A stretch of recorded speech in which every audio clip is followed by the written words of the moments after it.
Good afternoon, or morning. Good morning, everyone. Welcome to the Museum of History and Industry. My name is Rachel Spence, and I'm the Public Programs Manager here at MOHI, welcoming you to Beneath the Surface Modern Tribal Archaeology. And we're really excited to be hosting this event in partnership with the Snoqualmie Tribe. This talk is in conjunction with our special exhibit, Roots of Wisdom, Native Knowledge, Shared Science, which is upstairs in the Walker Gallery on the third floor, or second floor, wow. Good morning. And so we encourage you to check that out afterwards.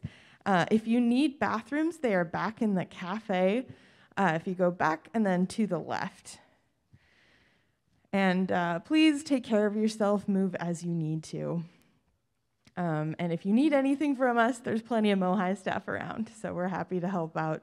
You should be also getting cards and pens, so if you have questions, please write them down. There'll be plenty of time for Q&A after the talk.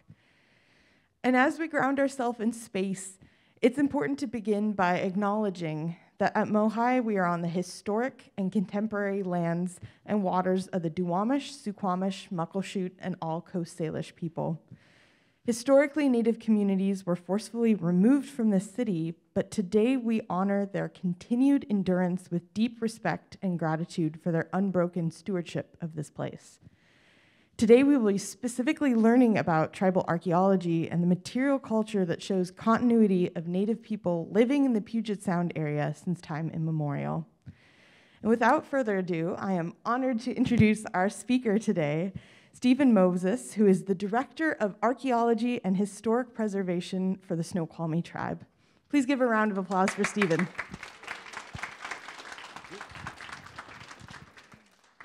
Hello, everyone. Thank you all for coming out today.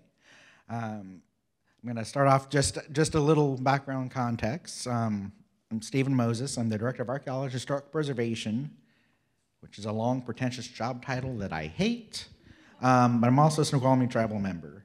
I've been involved in cultural resource protection for the tribe since 2005 or so, and I'm happy to be able to share some of the work that my fellow coworkers and tribal members and I have helped done over the years to be able to have what I'm excited to share with you guys today. So a couple quick notes about the note cards. I will not just stand up here and point at my PowerPoint. I encourage people to ask questions whenever. The note cards, if you want to, anytime. I like to have discussions, not lectures. I dropped out of college 3 times because I don't work that way. I don't process information that way. So I like to talk with people. With that being said, I'm very difficult to offend. So any questions you have, please, I will give you an answer one way or the other.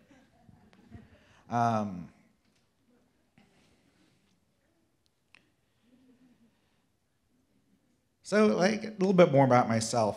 Why I got involved in archaeology. When I was a child, I lived in Georgia, where my mom's family's from, on the Georgia, Alabama, Tennessee border. And as you can imagine, especially in the mid to late 80s, there was a fair amount of racism. And there was also lots of misconceptions about what indigenous people were, Indians, natives, whatever. But there was a museum just north of the town I lived in called Cedartown. It was Cedartown, Georgia, and there was the Etola Mounds, something like that. That's Etowah, yes. And when I went there, I was about maybe 10. And when we walked in the door, it's like you walk into any museum, there's the little registration desk. And then right next to it was this, I'm a wanderer when I talk, so I will be moving around, I apologize. I also can't keep my arms still. But when you walked in, there was about this big of a glass enclosure that was buried. And it was covered with a railing and some glass, and it had a couple completely intact ancestral skeletons on display. And, even at the age of 10, still having, by that time I had lived in multiple different states, multiple different towns, but my parents always tried their best to make sure that I was aware of my Snoqualmie heritage and just general, knowledge of histories and the cultures of the areas. So that was a lot for me to take in, and it took probably 20 years before it occurred to me that was the catalyst for me. Because I've always loved history. And the thing about archaeology is the physical, memories of history. So, whoever you are, when you hold any sort of old item, and I'm not talking about just 200-300 years. Some of these items we're talking about thousands of years. That's pretty cool. And that's a connection to whoever that individual was who was connected to the community and the larger landscape.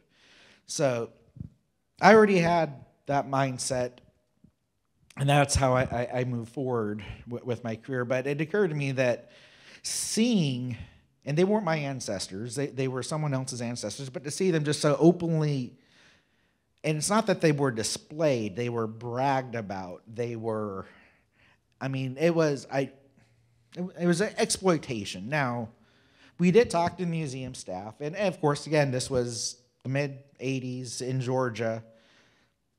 It went better than we expected, but they did eventually remove it and repatriate. But one of the things that I was thinking about when I was preparing for this presentation, and that story in particular, is I view archaeology, and I know other indigenous people view archaeology very differently than the mainstream sort of field of archaeology, which is nothing like Indiana Jones, as any archaeologist will attest. And Indiana Jones was a horrible archaeologist. Just so many best practices ignored, and it's crazy, but he had a whip and a cool hat. So, all of that long-winded introduction to say, archaeology has a very sordid history, especially with indigenous cultures across the world. But the value in archaeology, and good quality archaeology, is, it produces not just the scientific information, the data as far as, aging and, the pollen types and the soil and things that could be really cool to know.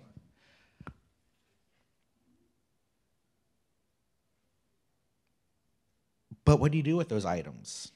That's one of the big differences between tribes and archaeologists and museums. By and large, when we go out in the field, we want items to stay where they were found, within reason. If the area is going to be completely demolished because there needs to be another big development that's going to be built and left empty for 6 years, and obviously we don't want our items reburied there. So that plays a part into what I'm going to talk about with these items up here. And the last thing I'm going to mention before I get into my riveting PowerPoint, the work that not just I do, but my team does, and anyone that is involved in this work, I believe fully that we do with the blessings of the ancestors and the spirits. And we do it so that our grandchildren's children know who they are, where they came from. They'll know that they're Snoqualmie.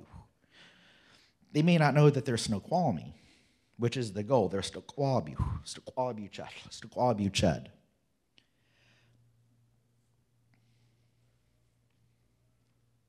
I knew it was going to happen.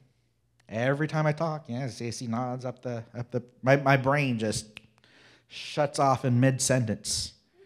And it was going to be a really cool thought, but probably not. That being said, I remember. So the work, it's spiritual work that we do. Now, our spiritual work, traditionally, and I consider myself, I'm a traditionally minded practitioner of Snoqualmie traditional beliefs. I don't like to use religion or spirituality. Those have connotations that, quite frankly, are not accurate for the traditional belief systems. But part of that is I do not just, some of the archaeology stuff, and this is my real trowel that I brought here. So you will know any good archaeologist does not have a shiny trowel.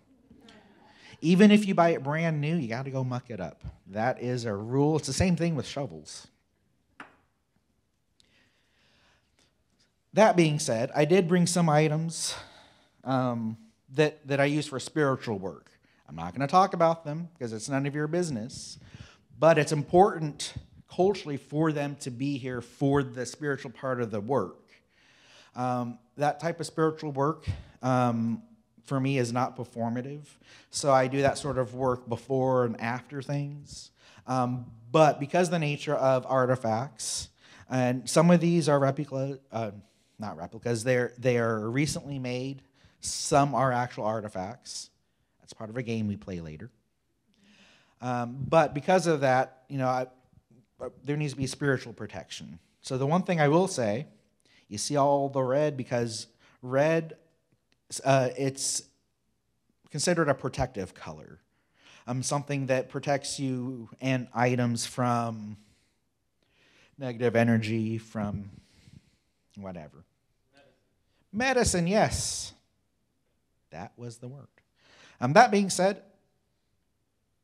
I guess for the record, it's called a tusted. It's a dancing stick. This right here, I brought to poke people in the eye with. Now this is it's a little story stick my wife made for me that has some important personal symbols on it. And last year, my daughter Skyla wanted to give a talk at her school at Snoqualmie Elementary on Snoqualmie tribal history. And she told part of a story that I'm going to talk about today, but we used this stick during the story. Because one of the traditional things when you hear stories is we want to make sure you're paying attention.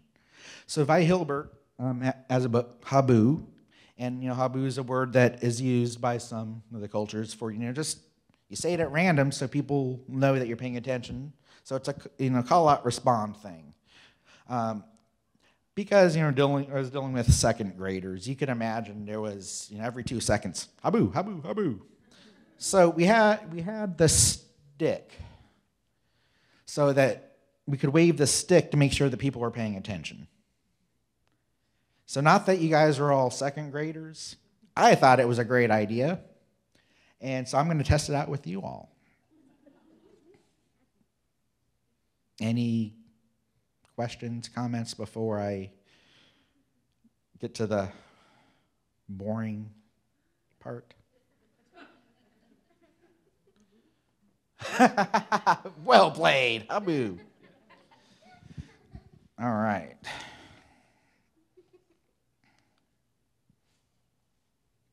And I'm not wearing my bifocals, so I can't see anything here or past here.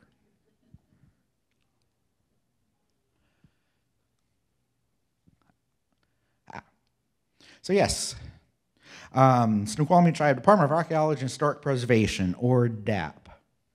DAHP is also the name of the Washington State Agency, the Washington State Department of Archaeology and Historic Preservation. They're not pretentious, just like we're not pretentious, it's just the name. But our main goal is we want to preserve our past to protect our future. As I mentioned earlier, my goal is just to make sure that the Snoqualmie kids that aren't born yet know who they are. That being said, the work that I do, I don't do it for anyone that's alive right now. I don't do it for myself. I don't do it for tribal council. I don't do it for any tribal members. I do it because that's how I was taught to do it, and that's how I am going to teach. So that's my general philosophy with all of the work that I do. So wiaac syayayəʔ, Stephen Moses tista, sdukʷalbix. Hello, friends. I'm Stephen Moses. I'm a member of this, you know all that part. I'm not going to read that. So my family is originally from, I say my family, but it's going to be their family too, live along the lake, the shores of Lake Sammamish. This is a picture of, going backwards. Haha. Blue. Oh, excuse me. Not enough saliva buildup. Yeah. Just a second, please. This is why I brought a Ricola. Hey, no, you don't have any events I've been to where elders are speaking the language and they tell you that if you're not spitting on someone, you're doing it wrong. I don't want to spit on anyone, but I need to be able to get the sounds out. So I apologize.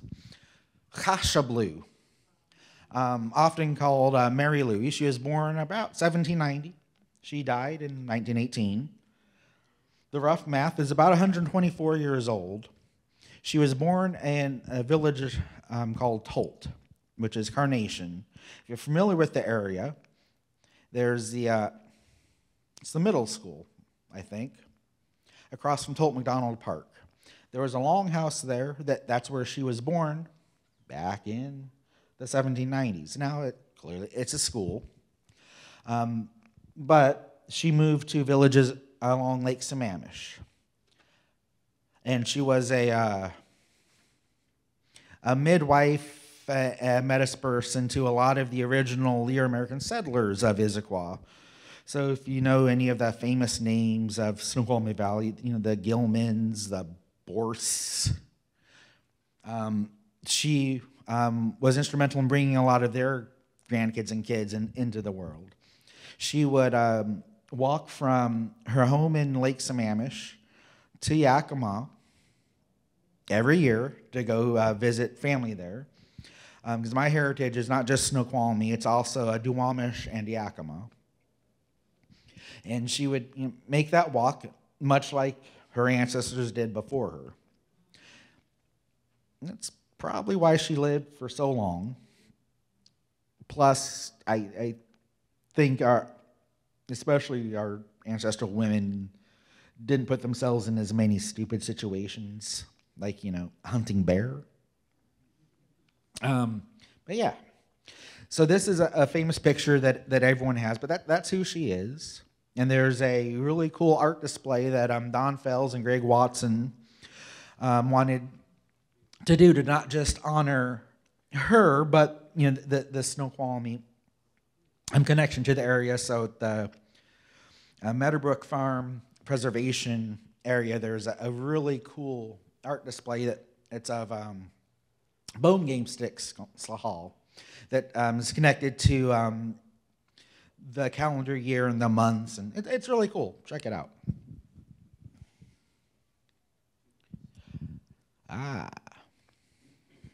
This is the part. I'm going to give a disclosure. I've told this story many times, and it's always slightly different. The version that I have here, I did a loose translation from another version. Basically, the important thing to remember about what we call, it's our creation story, or Two Sisters Return story, and you'll see why in a minute, is it's ultimately, it's a story about change and transforming. And so I think that's a key component of oral histories, is you keep things intact, but you can play with some of the things to make it more interesting and to sort of gauge people's haboo. Attention. So, feel free to look at the screen. I'm going to kind of ad-lib it as best as I can. Just because I can't read, as I established. So the picture here is of a beaded medallion that was gifted to my wife. This is of the two sisters. This is Qualps in Mount Si, and 2 stars that get referenced in the story.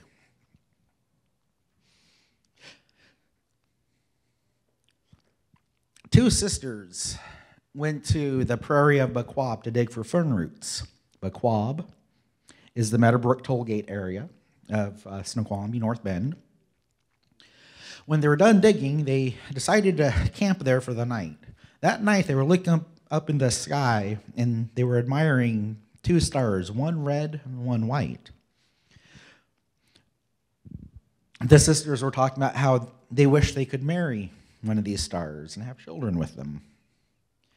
So when they fell asleep, the two stars took the two sisters up to the land of the sky people. When they woke up, they noticed that the world was different. They noticed that there was no wind, everything was still. Then they noticed that the two men who were the stars were there with them in their house. And one of the men had a completely whited out eye, and the other one had a red eye.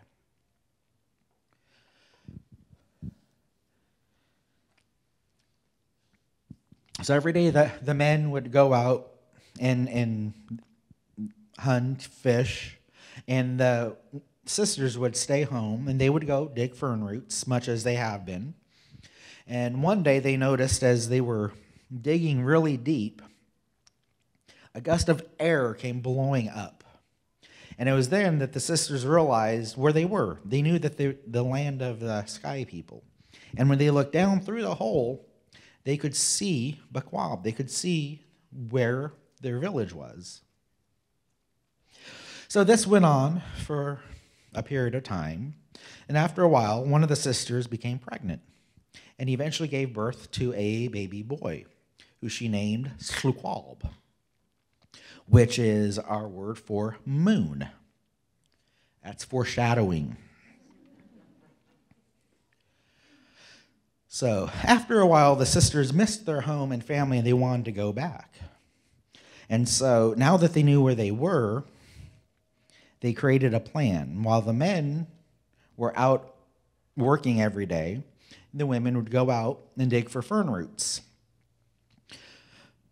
So while one sister was gathering roots and watching the baby, the other one would keep digging a hole till they could fit, bodies through the hole. And so they made a rope out of cedar. That's what I was looking for. Much like this cedar rose, same concept, rope made out of cedar. And then one day they climbed down the rope and they touched the ground, which, again, is a Bucquab in Meadowbrook. Good. Make sure I was where I was supposed to be.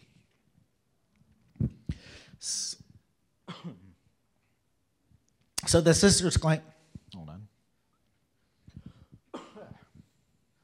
The Ricola is working too well now. And it's too much saliva. So the sisters climbed down to earth, and everyone was happy that the sisters had returned and were surprised to see the new baby, Snoqualbix. To celebrate, everyone played games with the swing that reached up to the land of the sky people. They would swing from the top of Qualps all the way across the valley to DAHP, which is Rattlesnake Ridge, Rattlesnake Mountain. DAHP refers to footprints. Because if you look at the mountain in the right sunlight, it actually looks like people jumped off from the mountain swinging across the valley. Eventually, the rope fell. It got chewed down. Different stories, different versions, different people chewed it down. But the rope fell, and it fell in the middle of Bucquab. So if you're driving down, I always get 2 and 2 or 3 confused. So one of those roads, the one between North Bend, Snoqualmie through Meadowbrook, there's the quarry there, and the parts of the rock that you can see are parts of the swing, parts of Yidoad. The rock was mined for decades, so there's very little of the actual rock left. but it's still there. You can still see it. And while all the family was celebrating, quiet came and stole the baby. Everyone tried to find him, but it was syayayəʔ who was able to find Snoqualmie. Snoqualmie was now grown up, and he told syayayəʔ they would come home when his children were grown. Ha-ha! See, I knew this would come in handy. So, qualps. Different spellings of the word, different pronunciations. So there's a typo right there. The chatzabut's outside. Odd in the swing. Here we go. Anyone know what haikwai is? Yes. What? No. Good guess, though. I'll give you a hint. They swim. But what type of salmon? What's a salmon that people don't typically like? Doesn't taste good? A dog salmon. Or, there it goes. And syayayəʔ. Anyone up for guessing syayayəʔ? It's a bird. It's blue. The Steller's jay, or the blue jay. So, the dog salmon stole baby moon, and the family sent all the bird people to try to go find Snoqualmie. But it was blue jay that ultimately succeeded. So when Snoqualmie returned, he had a special power. He could transform things. He could turn animals into people. He could turn people into rocks. He could turn rocks into people. He's the one that, I shouldn't say he. Okay, tangent. I think this is relevant. Our native language, Lashutsi or Twolshutsi or Wolshutsi, depending on the dialect. Much like other languages, it has male and female pronouns and whatnot, but the language itself is completely gender neutral. And so when I'm talking about especially figures that are, as we say, from a time before this time, a time before things were changed, gender is nothing but a societal construct. So the point is, Lashutsi, so you can say thank you to someone. If it's a male, typically people say, Mikey Ross, Hey Shaba. If it's a female, anyone know? Oh, well, that's a general thank you. Oh. He never says thank you. Did you hear that? I can confirm. Now, Hey Shaba and... See, I was buying time because my mind went blank again. Keisko for females, but you can use them interchangeably. I do, just for that reason. Tangent off.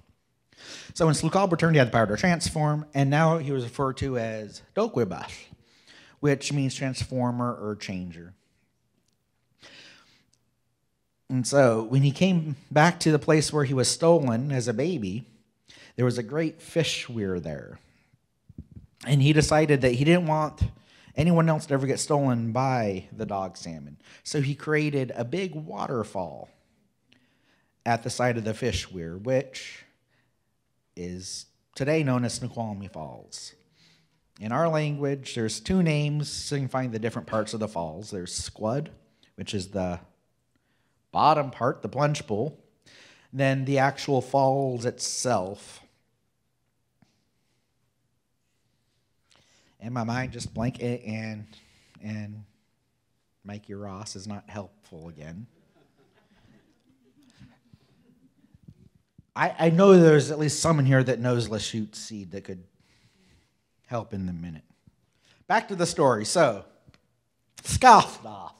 It's right there in my presentation. So he turned the waterfall And the fish were into a waterfall, so no one would get stolen by dog salmon again.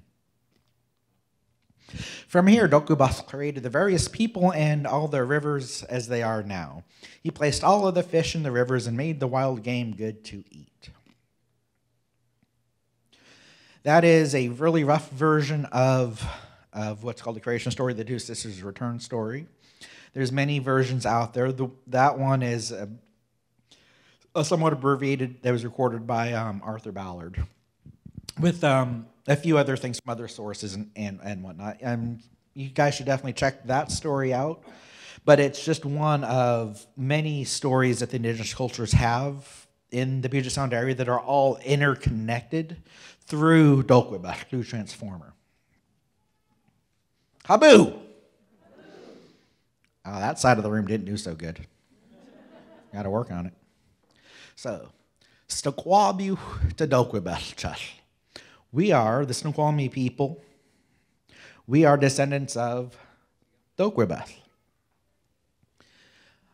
We are people of the moon. We are descendants of Snoqualmie to dsdaʔ. We have lived, hunted, and fished in this area for as long as the earth and rivers remember. We are still here today, caring for the land and the water and the fish and the game that dsdaʔ placed here for us.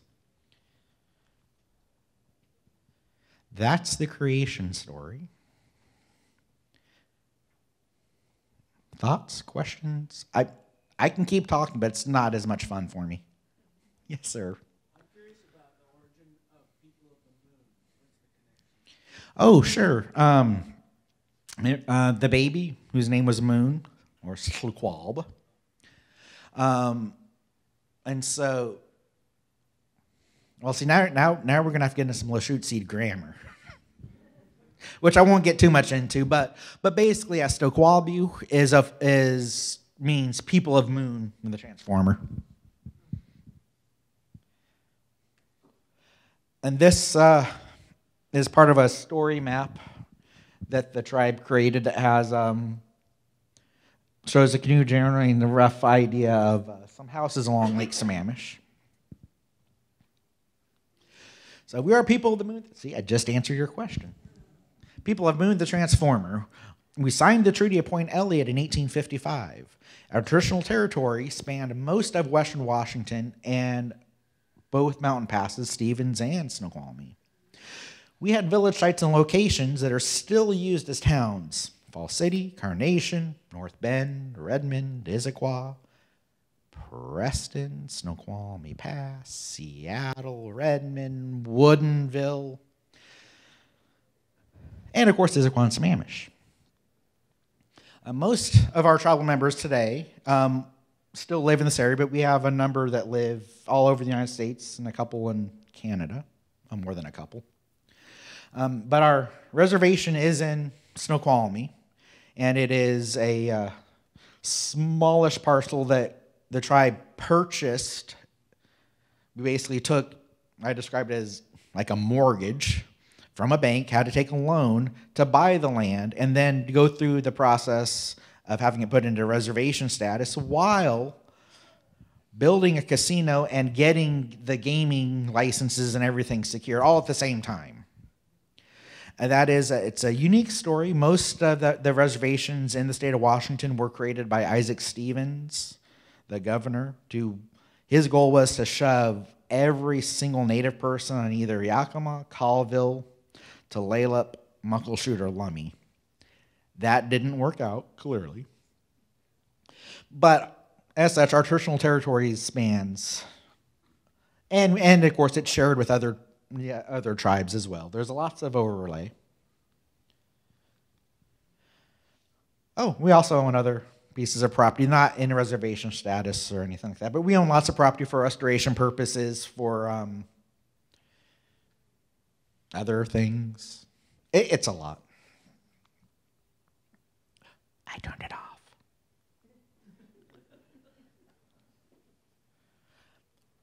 But we have been here since time immemorial. How long is time immemorial? I'm sure most people have heard that phrase a few times.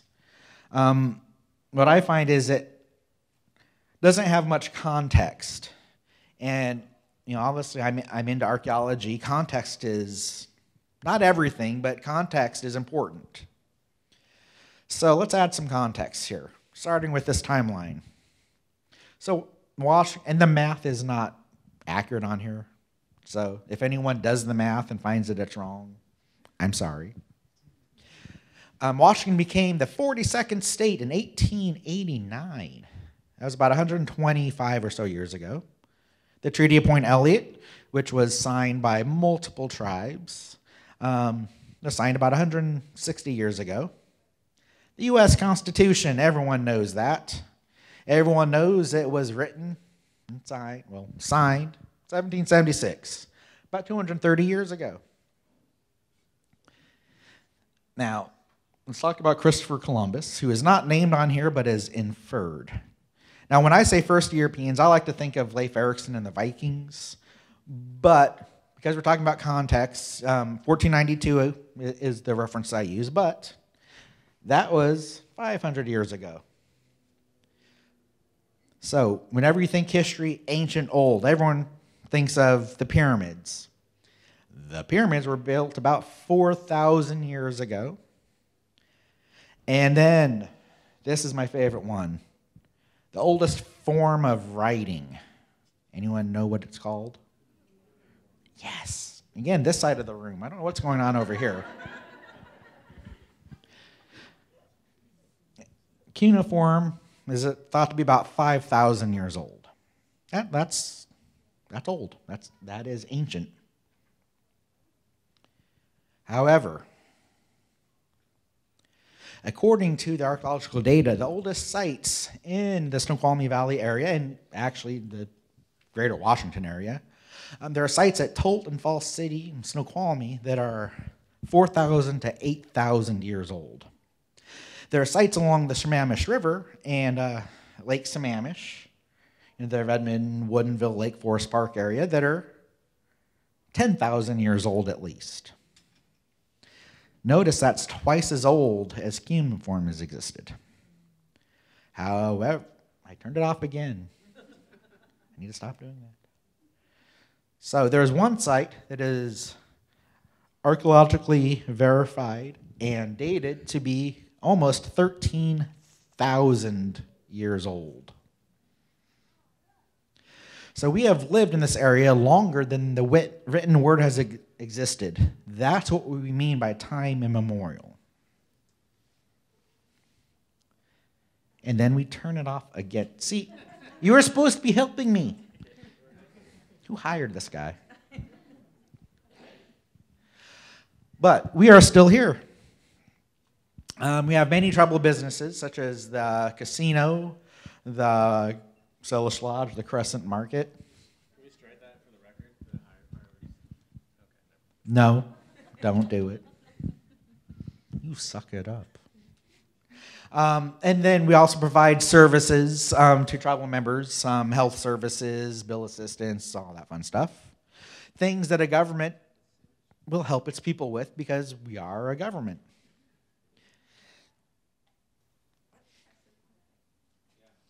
What? Oh, yeah, it's a gas station.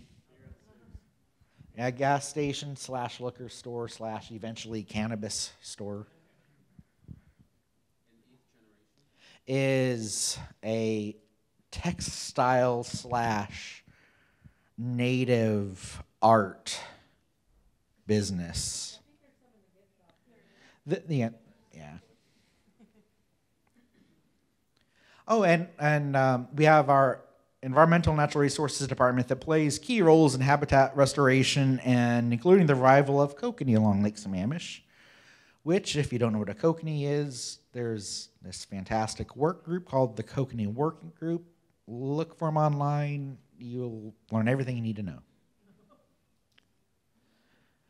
And we also partner with many community organizations to help the quality of life for everyone better, and of course, to help ensure that everyone has an appreciation for our shared history. Oh, yeah, I'm not going into the Lachute Seed language now. But this is basically showing the words like Issaquah and Sammamish don't mean what people think they are. They're not pronounced how people think they are. The story that everyone tells about where the names came from, what they mean, is not true. But this is a very technical description, and I'm happy to provide more in-depth information to anyone. But we're skipping it. Aha. Archaeology. That's why we're here. So this is just a bit about my department. Haboo! Oh, you guys are getting better. So my department is a staff of five? I gotta look at my boss. We review 13,000 projects a year. And by projects, I mean development projects, notifications. When there's requests to do a plat or a subdivision, we get those notices. We review notices from Whatcom County down to Clark County, which, if you don't know your counties, that's pretty much every county in Western Washington, plus Kittitas County and Chelan when I get them to respond to me. So yeah, we review these projects from all over the state, from state permits to federal permits to local municipality permits. We work with, if you name a state agency, we work with them. We work with most federal agencies. We have 2 full-time field techs. They go out and then work with archaeologists in the field to monitor projects. And then this is kind of where I am these days, is we work with policy advisors and traditionalists to ensure that we protect our history from the top down. I don't think I wrote that, did I? I don't know what I meant by that.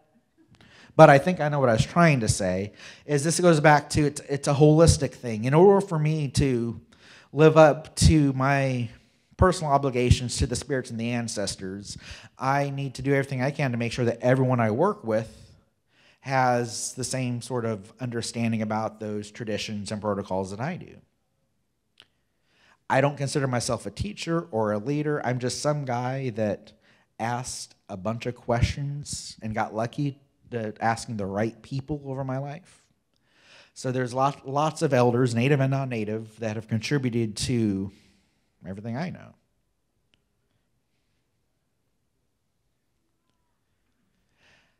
Now, how do we review 13,000 projects? And 13,000, I'll be honest with you, that was from a couple of years ago. It's higher now. I just haven't crunched the spreadsheets yet. So cultural resources and archaeological resources cannot be replaced or mitigated for. They are 100% non-renewable. Once you destroy an archaeological site or an item, there is no way to replace it. You can't make up for that. It's gone. It's forever. Now, archaeology is a scientific, controlled, and detailed investigation of a site, but it is still destructive. So it's still damaging, it's still destroying the site, but it's doing it in a way that you're getting information, whether it's that the scientific data that you get or the contextual information that my staff and I can provide to archaeologists. So when an archaeologist says, hey, that's a great fish club you have, I can say, no, it's a war club, and tell them how it's a war club. So those are some of the reasons why we want to engage with archaeologists as much as we can, but also, historical societies and museums and those sort of groups that often have collections from tribes that they either have mislabeled or unknowingly have wrong information on. So, cultural resources and natural resources are one and the same in our perspective. So we have restoration projects that our environmental department does that is affecting a cultural resource. And we apply that same philosophy to every project that we look at with every agency, every city. And then for every project, there's only 3 things we ask for. This is how we do it. This is how we review so many projects. There's only 3 things that we look at when it comes to any project. The location. Cultural resources are very much tied to the landscape. And as we know, people live in a landscape, not just arbitrary borders or boundaries. So the location of where you're doing your project is the first thing we care about. So then we care about what are you doing? What's your scope of work? What's the level of destruction or damage that you're going to do? Now, if we go back to the restoration, if you're just removing blackberry along an archaeological site, that has a different type of impact than, let's say, you're going to put in, I mean, I don't know where you guys live, but clearly in the Snoqualmie Valley, we don't have enough ball fields. And so if you're trying to put another ball field somewhere, that impact is much more substantial than just, ripping up some blackberry roots. So then the last thing we look at, who's funding a project, who's permitting it. We look at that mainly because whoever is funding the project or providing a permit, there's a different set of process and some different things that we need to do. So like federal projects have certain standards, state ones have certain standards, and so we take all that into consideration because we have 13,000 projects that we're going to look at, and we try to respond to every project. Even if we just send a response saying, hey, thanks for letting us know, we don't have any concerns now, but if you change the scope of your project, let us know. So we try to respond to every single one of those 13,000 projects because we are serious about being engaged in this process. Yes. So are these projects on tribal land? No. They're all over the state. Most I'd say 99% of the things that we do are off tribal lands, and they're through some sort of federal action or a state project or something. So if you're familiar.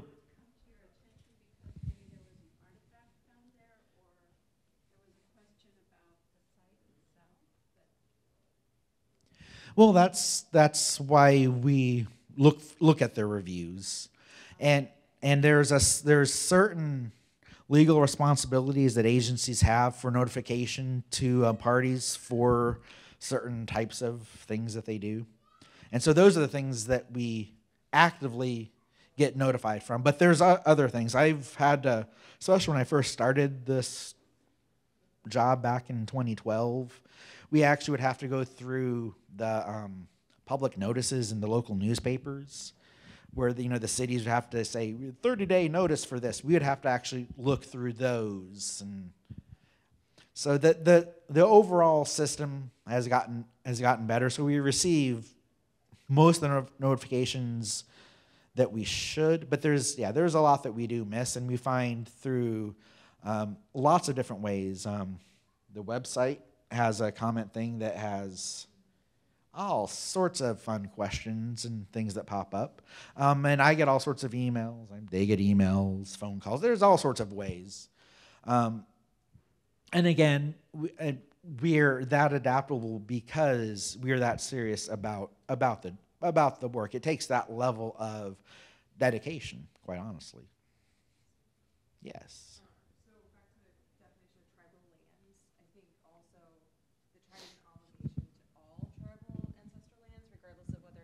Own them, right? So just talking about the definition of tribal lands, to us that means everywhere that we have an ancestral obligation to care for, regardless of whether or not we legally own it.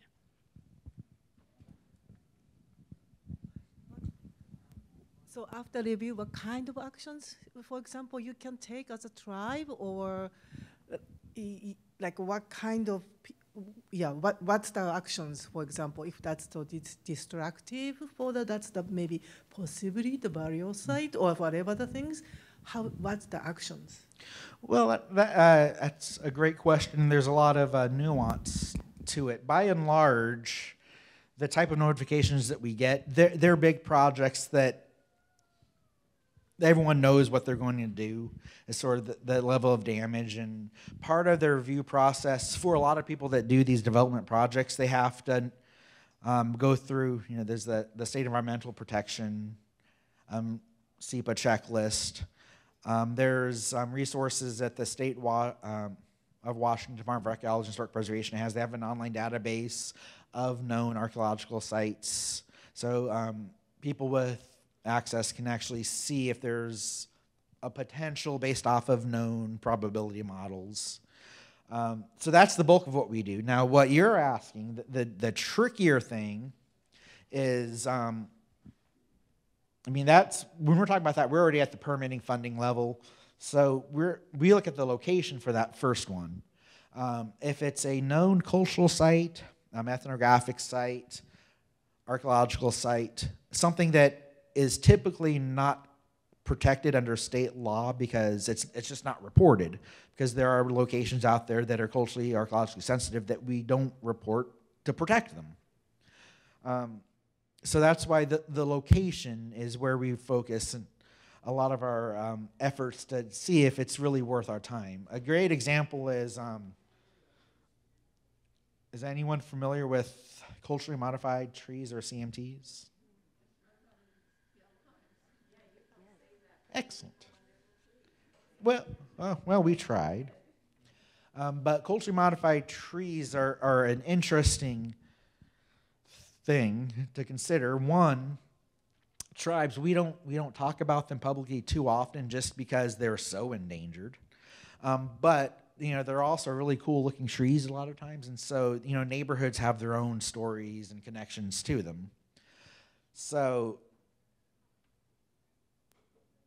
we've had to learn how to look at a CMT in the area around it and determine if there's other CMTs close by, if there's other indicators of an ancestral trail or something. So that requires a bit more nuance than we do with most of our other projects, just because, one, they're more time sensitive, because it's, in the case of Luma, I think it was like 2 days notice, something. And Luma, that was an exceptional case, and we typically, I should say, we wouldn't have engaged in that as much as we did if it wasn't as important as it was, because there are thousands of culturally modified trees in Washington that people don't know about, and we just don't have the ability to try to convince people that everyone needs to be saved.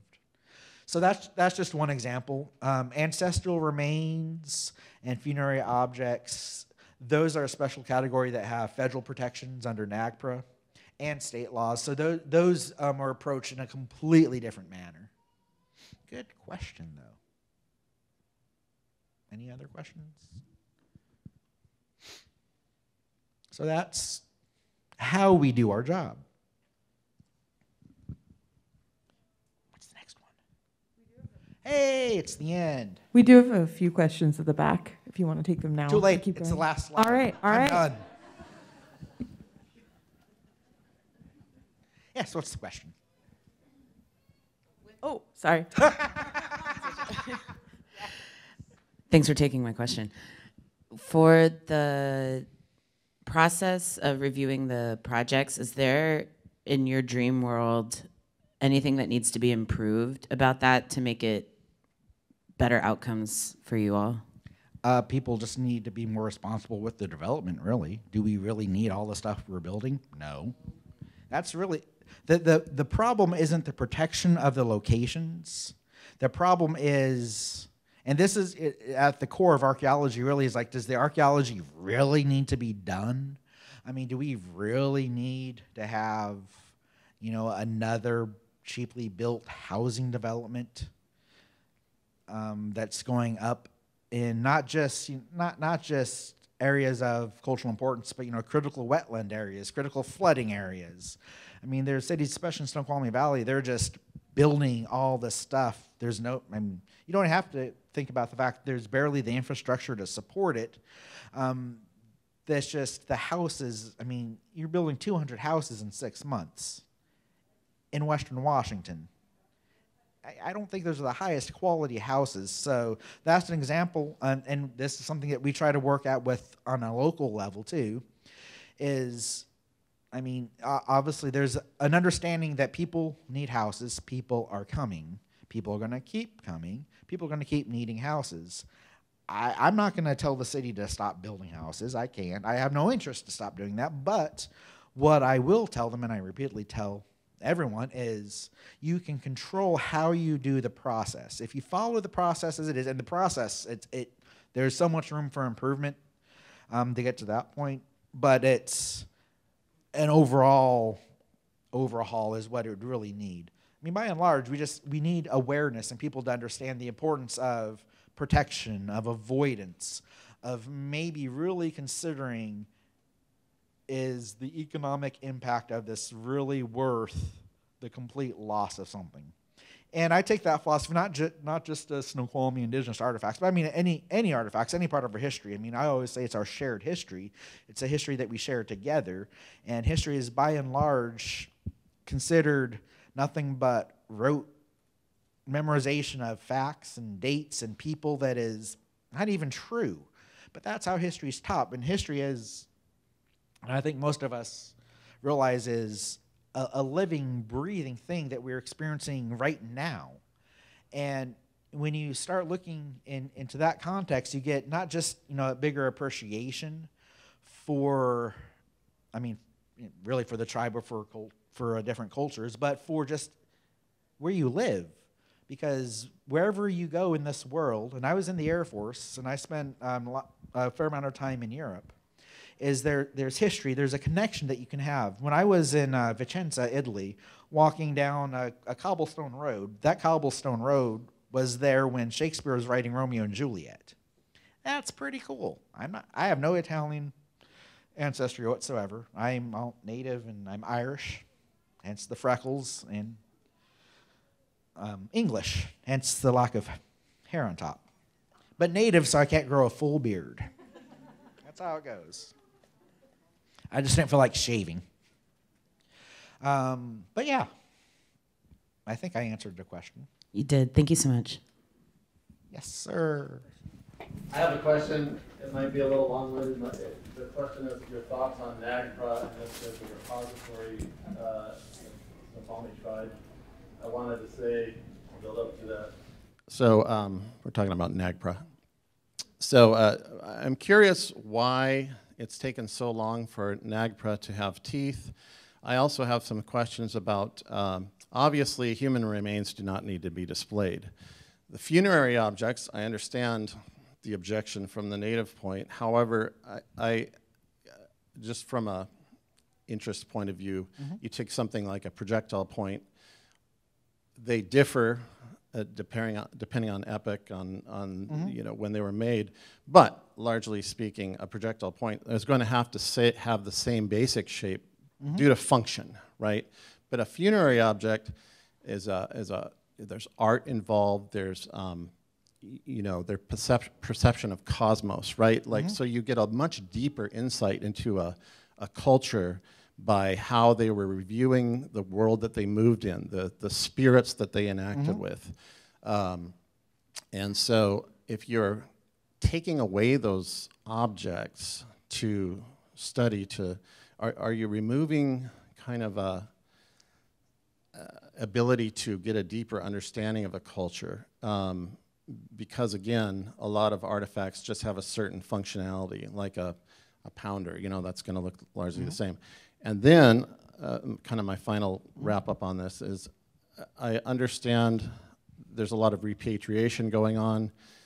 Even in Canada, the Provincial Museum in Victoria has closed the entire First Nations floor for similar reasons. So, and a lot of that is due to repatriation going to the different First Nations in the British Columbia area, in British Columbia. But I believe that a lot of tribes, First Nations groups, don't really have a repository. Like Kodiak, Alaska, for example, has a great museum and repository, and they're very active in their archaeology. But I understand, and that some objects are being repatriated to groups that, I'm using this as a metaphor, but are putting the objects in the closet or in the drawer. They don't really have a place to display or study. And so I know this whole thing is fraught, but I just kind of wanted to know your thoughts on it. No, I have thoughts. Great question. What's your name? Tom Howard. I know you told me a minute ago, but Tom. So NAGPRA, you know, there's definitely issues with NAGPRA. Part of the reason why there's been an upkick in notifications is they're proposing changes to NAGPRA, and so all the museums are just trying to get as much paperwork out as they can, even though they had 30 years to do it. The issue with repositories and museums, it's a bit trickier. There is a difference. I mean, everyone knows there's the difference between a museum and a repository, right? What's the difference? Public access, exactly. Museums are geared towards a public access, where repositories are geared towards the proper storing and collection of artifacts. And in order to get items repatriated under NAGPRA, like all federal processes, there's a lot of steps and a lot of requirements. And there's certain requirements for the type of building that you can store these items in, but there's also a component that unless it's specifically ancestral remains or funerary objects, you have to allow for potential access for scholars in the future. That's one of the things that, I mean, that doesn't sit well with most tribes that I know. The other part, the really, I think, interesting thing about, funerary objects and artifacts in general that aren't necessarily part of, it's like a private collection sort of thing, I think is a good example, because if it's a private collection, then, I mean, quite honestly, the laws don't apply. That's really how it goes for the most part. I'm going to propose two different ideas to answer that question. One, has everyone seen Black Panther? Yeah. So you remember at the beginning when he's going through the museum in London? Yeah, well, that's their stuff. Well, the stuff in these museums, it's our stuff. So I quite frankly don't care about anyone's access to it. It should have never been taken. Now, there are, you mentioned the spirit canoes that Jerry Canham and some elders did carve. Those were designed specifically to be given to a museum. They are just replicas. They're not actually real spirit boards. They're things that are done differently to them. So there are things like that, but by and large, I mean, museums shouldn't have the items. No one other than the family or the descendant community of any of these items should make a decision of what to do with the item. So I have done this in the past. We've had people donate items to the tribe, and through research, I'm able to find out, oh, okay, so this family, this person in the tribe, this is their descendant. They need to decide what to do with the item, not me. These items belong to the families of the individuals that made them. And they're ultimately the ones that decide what to do with it. If they want to keep their items in a closet or in a drawer, they can do it. As far as what sort of scientific or archaeological value, who cares? That is not important when it comes to a spiritual item, when it comes to an item that has close family connections. That being said, most of the stuff that you're going to see is stuff that shouldn't be on display in museums. And most of the stuff when you go to native art dealers, it's stuff that they shouldn't have.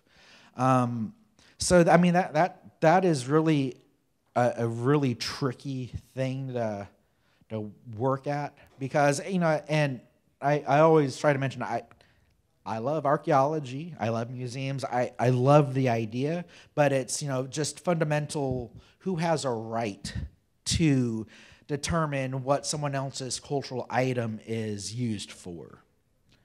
I mean, that's the question. Yes.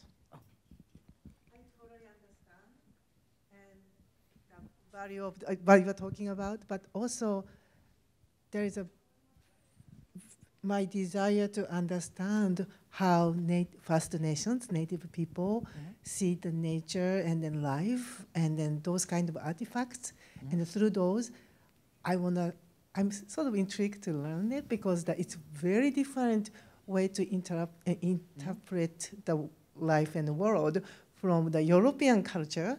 And then I really love it. Like, it's a very different ways. So that if there is something you can share and then see, it's so important for you to, preserve the nature or preserve the tree or like the reason why behind it, that would be so wonderful. So that I think museum is, that would be wonderful. Yeah, no, I definitely understand that. And I think, what we're doing today by having a talks like this, that is what we're doing. I think from not just an archaeological perspective, but I think from just a general understanding of tribes is something that isn't very well understood in a lot of different contexts. The important thing, especially when we have items, very, we consider, some items at the Burke, they're still spiritually alive and still spiritually active, and they still have spiritual needs, but they can't be taken care of because policies and all of that. So my answer to that, because I agree, people always want to know the sort of stuff that is so different from what they know. But have anyone ever talked to anyone that's been inside the Vatican archives? No. The Catholic Church doesn't want anyone to go in those archives. We're asked to exploit our ancestors, our culture, and our tradition more so than almost any other type of group in this country. And yet we have this large organization that has priceless information from centuries that's just collecting dust in some flood-ridden basement in Venice. Rome, excuse me. I lived in Venice. That's why Venice. I lived in Vicenza, which is outside of Venezia by a bit. Anyway, so that and I think what I love about that question, that is the hard thing, not just for people, but for people like us that are trying, we want to share what we can, our culture, our history, and all that, but we want to control the narrative because for so long we haven't. And museums and items in museums have, by and large, been the most visible sort of exploitation of that sort of colonized presumption that I need to know, I deserve to understand. It's you don't. I don't really need to know what's in the Vatican archives. I don't need to go into Buddhist temples and start demanding things. That's the only thing that I'm asking is just respect my beliefs, my traditions, our beliefs, our traditions, as you would yours. It seems like it's such a simple concept, but the way that this country has gone about just systematically, not just literally killing off natives, but just the political genocide, the cultural genocide. When one of the most famous pieces of an Indian advertisement is of an Italian guy crying a fake tear over garbage. That's just sad. So there's a lot that we've overcome, and we've done it together through people and organizations like all represented. But it is definitely time that the story that you guys hear comes from us. It's our story. And I will always tell what I can. There's that stuff, like I mentioned my spiritual items here. You're not going to know about them. You don't need to. They don't even know about them. That's not something that they practice. So that's the other thing is a lot of the traditions and cultures, much like the artifacts, tie back to specific families or individuals that have their own practices that I do my best to make sure are honored as much as I can. And that's really all I can do, because these items, they're living items. I don't mean that in the sense like it's a rock and it's alive. No, they have some sort of, you can feel a connection. You call it energy or whatever, but you know that there's something to this item. This has seen something, and you have that connection, and we can help you with what that story actually is. And we don't have to always trust, these PhDs that have spent their lives studying a culture that they've never spent any time with, trying to convince you that something is what it's not. Oh, wait, I'm sorry. Just 1 second, please. We're coming around with a mic, but I also wanted to honor that you all had note cards. So if you don't want to read your question aloud, we can come collect those. But in the meantime, if you want to ask a question, if you could raise your hand so everyone can hear you in the mic, that would be awesome. Thank you. So many hands. So many hands. I saw yours first. Yeah. Okay. Wait, which one was first? Sorry. Okay. So, where is the balance between sharing your story so that you get the accurate message out versus being electively silent because of the respect in history, but allowing an inaccurate narrative to exist and create and propagate? Where's that balance, and how do you decide where it is? Well, great question. I decided through building relationships with people with organizations. How many archaeologists are in here? Wow, I'm impressed. None. I know some people that'd be happy to hear that. I lost it again. Abu. Yeah, no, yeah, it was the. Man, I was doing so good. I was on a roll too.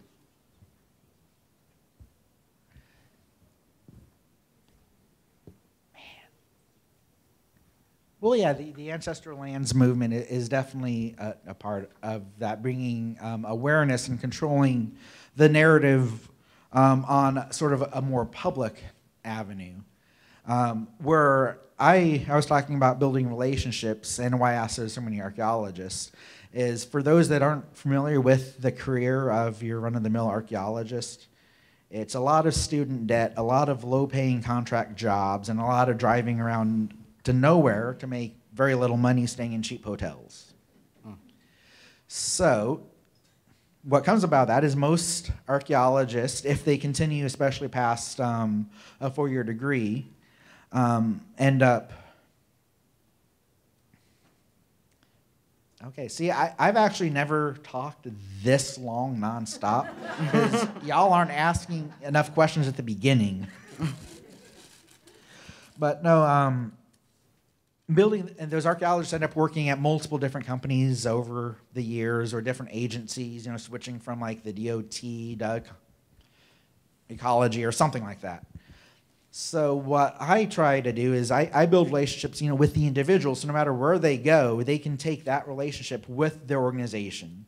And it's the same thing with talking to like even small like historical society groups. It's building relationships with individuals within the ability of the capacity and sort of and all of that. And so again, going back to giving talks and presentations like this, that's our attempt to provide the information in a format that people find accessible and easy and fun and useful.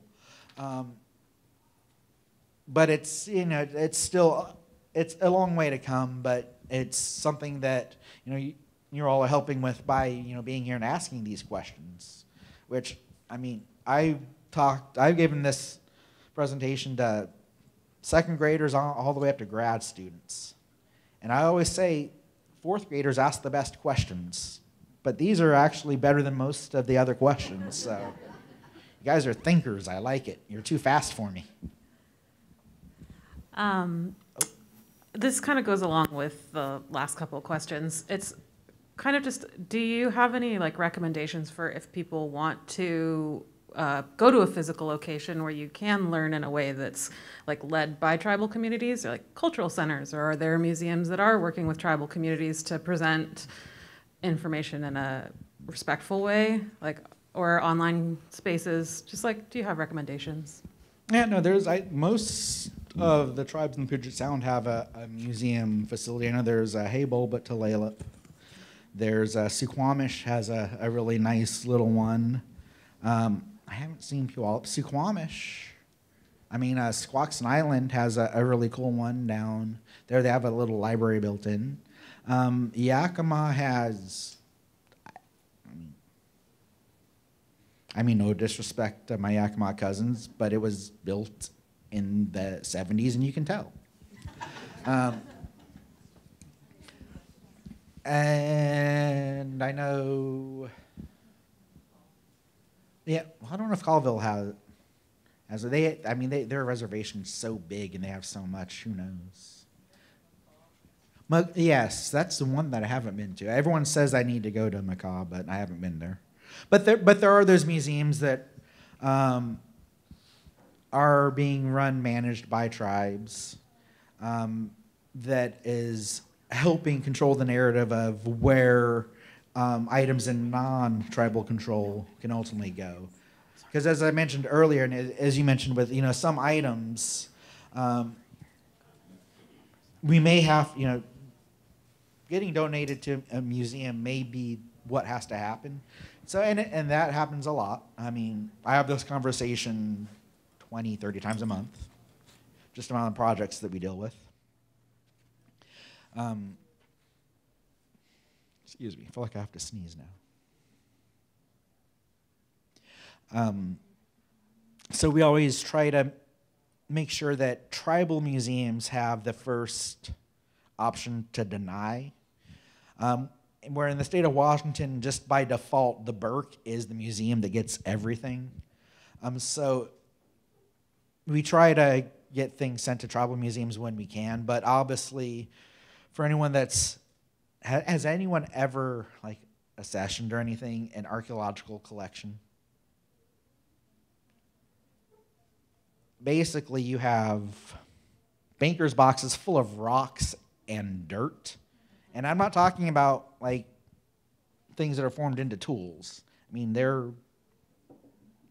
rocks and dirt from an archaeological site that have potentially scientific and cultural value, but it's rocks and dirt, takes up a lot of space, and you have to keep things, humidity controlled, temperature controlled. So there's a whole other series of issues associated with that, but yeah, the tribes have definitely taken charge of trying to manage and control as much of their stuff as they can. Yeah, you raised your hand a few times. Oh. Sorry, let me look. Oh, okay, thank you. So I'm looking at the little symbol on your jacket that represents the Snoqualmie Tribe, and that is a camas bulb with flower.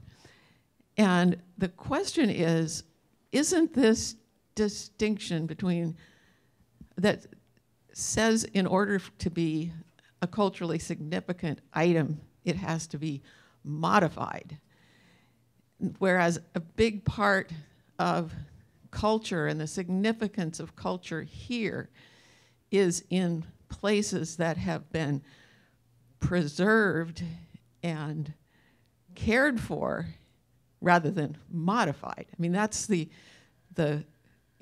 Western colonial definition of an important thing is something that a human being has changed. And if it's not been changed, then it's not important and not relevant. So that's when we talk about culturally modified trees, but a tree that has survived pre-colonization is in its very existence a culturally important being.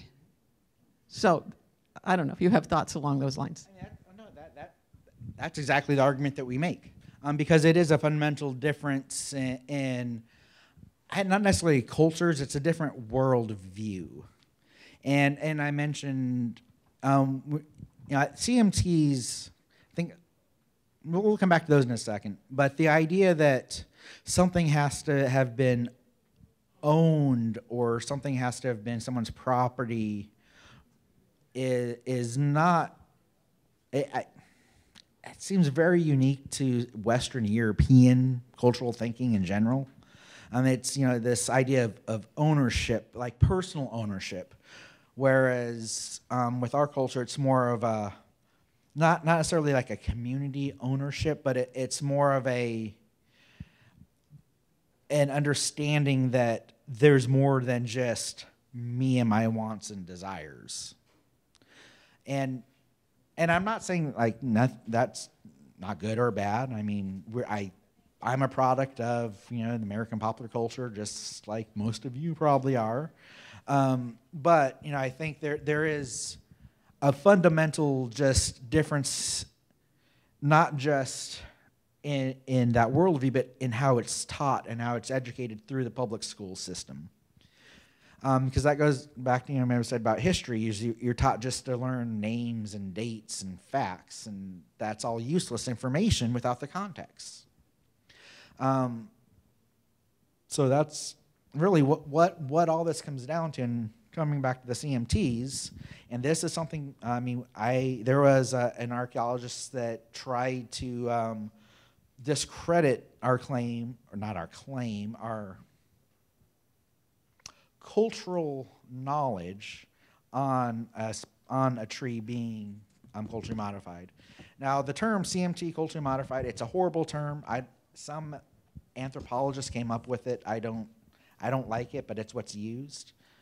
But what's important to realize is in any tree that has a potential to be a CMT, we do a lot of, well, I say we, it's mainly me, a couple other people, we look at not just a tree, we also look at the location around it. We look at our own internal records, and we have old interviews from tribal elders. We have maps that have, you know, information. And so before I even consider telling someone, yes, this could be a CMT, and I always say it could,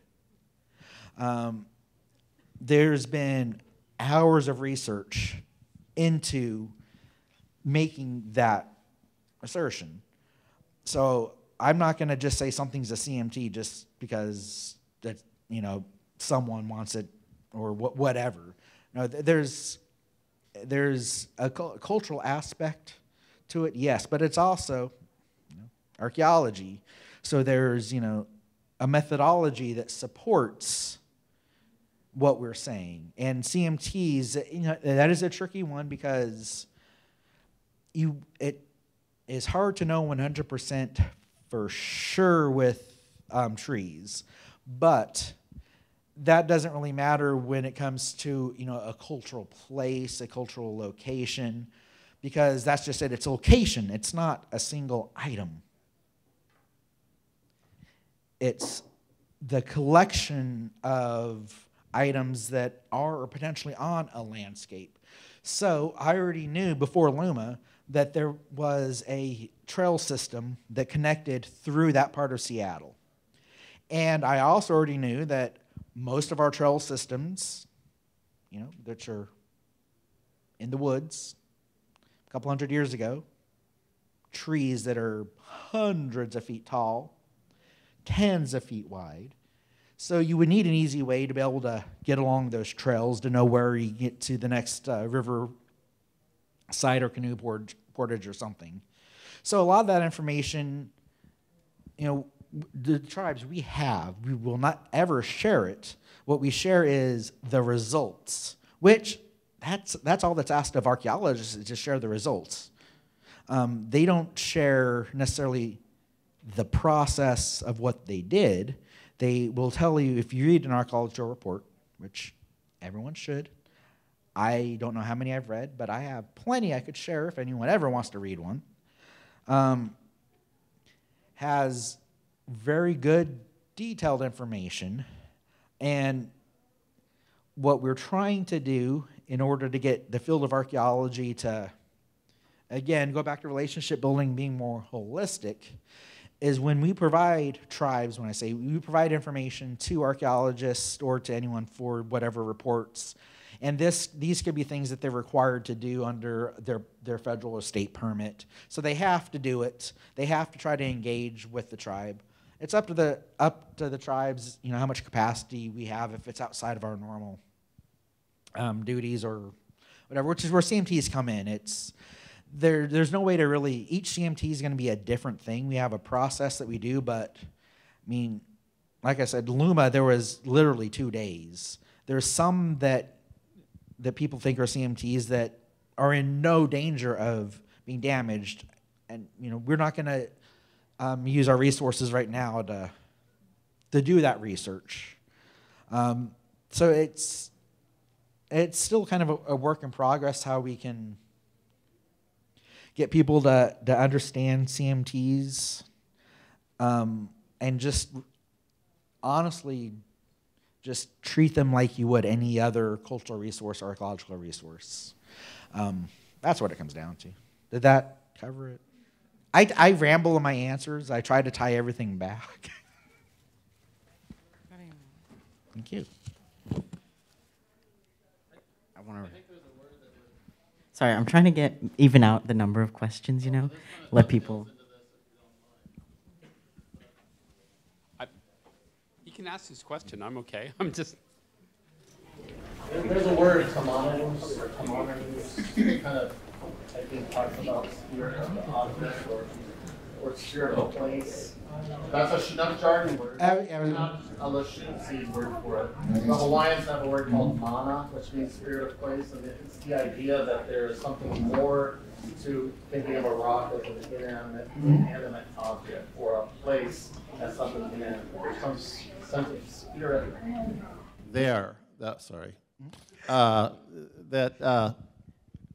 But it's a concept that's really a shamanic concept, and I don't mean shamanism like some new age hippie weed smoking person. It's like a whole concept again of the cosmos, the universe, your place in it. That is, maybe you're talking about holistic archaeology, where you have to understand something beyond just these artifacts, and your tribal, spiritual connection with those objects, right? So is there a better word in Lashutsi for tamanawus or tamananus? It's always written a little differently, I'm sure. Well, it's the nature of, fun fact, it's pronounced Chinook, not Shin. It's Chin, not Shin. That is directly from the Chinook chairperson who wrote the Chinook dictionary. To answer your question, there are specific words that convey that concept, yeah. But I wouldn't say there's danger of getting a little pan-Indian on some of these things. And so when we start talking about, and that's why I'm really cagey when I start talking about, the spirituality of some things, because without understanding the cultural and contextual nuance, it may be an interesting fact, but it's not doing any service to me or the story these items have to tell. I wanted to check how many more questions you want to take, because I think we have a ton. But I don't want to wear you out. How are you feeling? Okay, we have some written ones then. Oh, well, he's been waiting. Okay, here you go. Do it. My well-defended question. It's a low-lying fruit. Okay, distance is important here. The idea of a culturally modified tree is new to me, and I can't tell if it's a tree that's been planted by somebody in an area that that species would had not just propagated, or if the tree itself is actually modified somehow, sort of to some extent. Well, I will say there are certain physical characteristics on trees that we look for that are usually a pretty good indication if it's a natural formation or if it's an intentional modification. We don't talk about those publicly, though. That's part of the research that we do, because, I mean, especially cedar trees.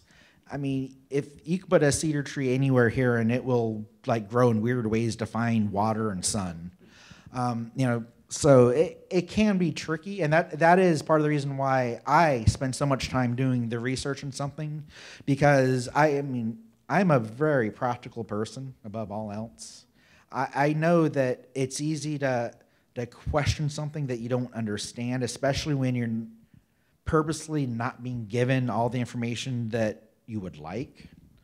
But that's where it goes back to, you know, it's like the spiritual items. You don't need to know what they do, but you know they exist, and I think it's important to acknowledge them.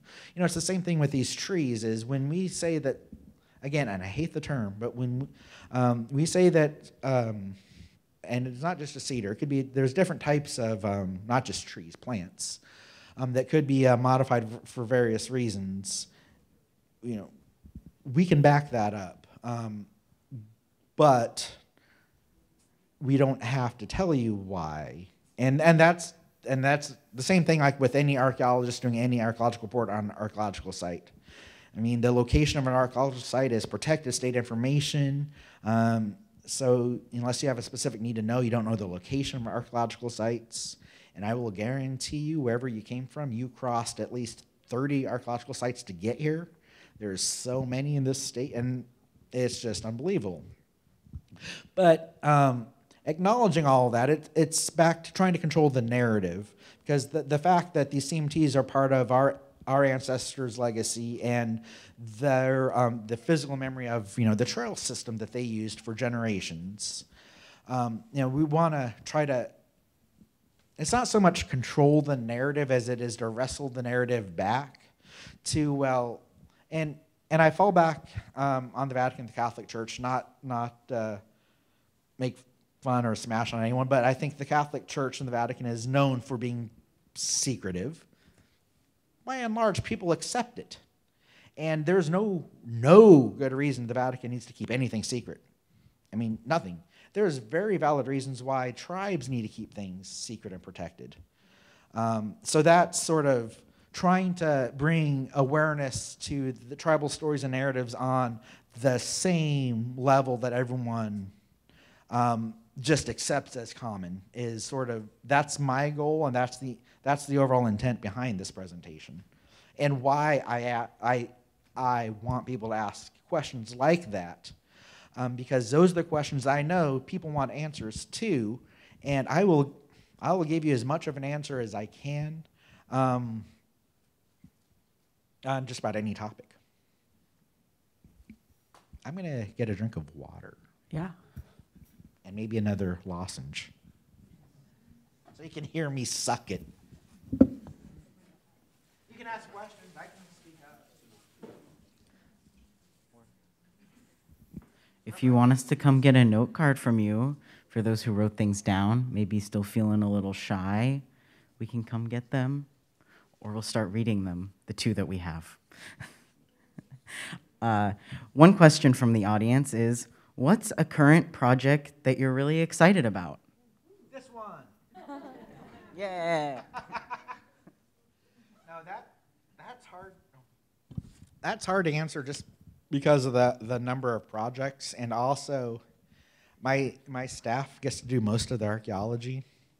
I basically do Zoom meetings and review and write policies and codes. So yeah, no, things like this are definitely exciting. But that is a common question, and this goes back to what I said about the number of archaeological sites everyone crossed by to get here. And my comments about Indiana Jones. Besides him being a bad archaeologist, archaeology is not that exciting. With that being said, there's archaeological investigations and work going on all the time. I mean, the construction down the road here, we were involved in archaeological monitoring review. So we're actively involved in active archaeological sites investigations on a daily basis. So yeah, I mean, I think from that standpoint, it's hard to say that there's anything really exciting, because archaeology is cool. However, it is destructive and damaging. And so it's, you know, it's sort of a balance of a dichotomy that is never going to get along. But that's, you know, why we do the work that we do, is to make sure that it's done at least as respectably as it can. Respectably? Yeah, there you go. I'm a professional speaker. Yeah, I like that question. Anything else? Okay, then we'll ask the last written question if nobody has any more. All right. What keeps you in the fight to protect and preserve tribal history? I love it. I've never been asked that question. Nope, not once. I already answered it, though. What keeps me going is I do this work through the grace and blessing of the ancestors and the spirits for the benefit of the children that aren't born. Because growing up, because, you know, I told everyone about my story in Georgia. I lived in Georgia from like 17 to 14, then moved back up to Washington. In between, my parents got divorced, and then, you know, a bunch of life drama happened.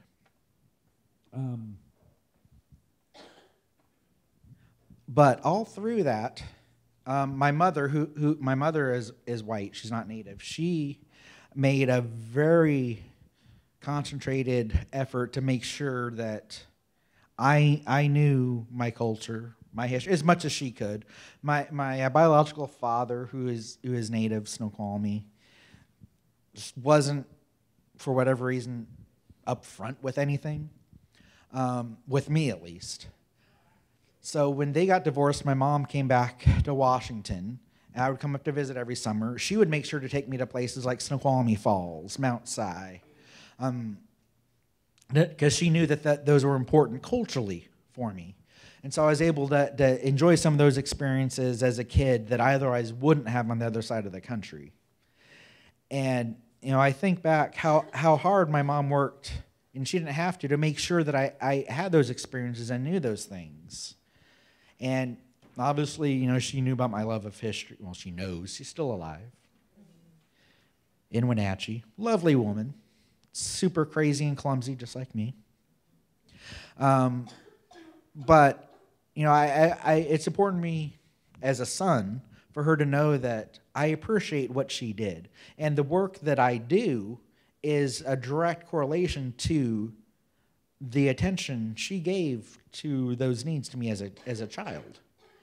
And the very least I can do is to make sure that my kids and grandkids and your kids and grandkids, and Michael, just chill for a bit with the kids. We need you at work. But that they know their story, or at least part of the story, because I didn't have that. I remember I went to Lake Washington High School in Kirkland. I graduated in 1997, so I'm not that old. I joined the Air Force the same year, so I joined when I was 17. But I always tried what I could do to learn, even though my father wouldn't help. I was able to find other elders and other tribes, family members. There's a lot of white archaeologists, anthropologists that have helped. A lot of artists, both native, non-native, that have helped over the years. And I have always told everyone that I work with, I know how hard it was to learn who I am, and I will share whatever I can. I mean, I was sitting at the Kirkland Library looking through old journals, handwritten journals of Lachute to try to teach myself what I could. I'm not a fluent speaker at all. I I know mainly place names and certain conversational pieces. Our language instructor, Angela Weimer, much better. My wife is a much better conversationalist. But I use what I know because that's what I know. But I know that every bit that I share is really just in honor of my mom, my grandma. And that's really, it's a love for my history, my culture, my people, but it's all about family. And family is not just blood. I mean, family is the people that you connect with. Wow, that got deep. Whoever asked that question, man, you deserve a high five. Anything else? Any last questions? If not, we will wrap it up with a huge thank you to our speaker. You guys were great too. Yes, and you were a great audience. Thank you. And just a plug for our next program. If you enjoy coming and learning here, we're on Wednesday going to be having a program with History Link, our history cafe, and it will be the Seattle Municipal Archives looking at records of homelessness in Seattle. And that's 6:30 Wednesday, which is February 21st. And then also, as you leave, please take our survey. We are trying to make our programs even better, and we love your feedback. We even have some fun historic photo postcards for you if you take a survey. So that's on your way out. But thank you, and have a lovely rest of your day. And I just have one final thing.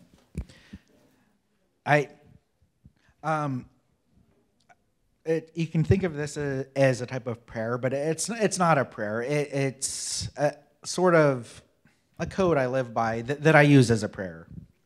Stephen Moses dsdaʔ, sdukʷalbix, syayayəʔ skalitu, syayayəʔ alabchas, syayayəʔ swatuted, syayayəʔ mutishid. Quite simply, that just says, I'm Stephen Moses. I'm a member of the Snoqualmie Tribe. I respect the spirits. I respect our ancestors. I respect the earth, but most of all, I respect and love my family. And that's what I wish for all of you. Thank you. And you can come up and look at stuff if you want.